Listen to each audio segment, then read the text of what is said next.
stay inside. Joe Bug. Oh, hey there. Joe Bug, you can come out now.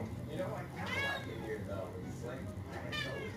You really want to be stuck in a whale's mouth forever? This is a whale? I thought it was a fish. Whale. Fish. It's a whale, Jonah. I think I would know either of them. Welcome to the Bethlehem Ramada. Do you have a reservation? No. Me and my pregnant wife are just looking for a place to crash. Now it's your lucky day. We have one room left. Oh, perfect. We'll take that. All right, here's your key, and I better see you at the bar because it's karaoke night. I'm sorry, Mary. I told them I got a pregnant wife. We need a room. And they were like, well, you can stay in the stable. And I'm like, are you kidding me?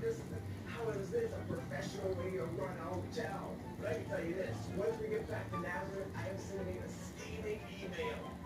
Yo, Peter, what's up? Hey, Jesus. I think I'm going to retire from this disciple thing. You're quitting.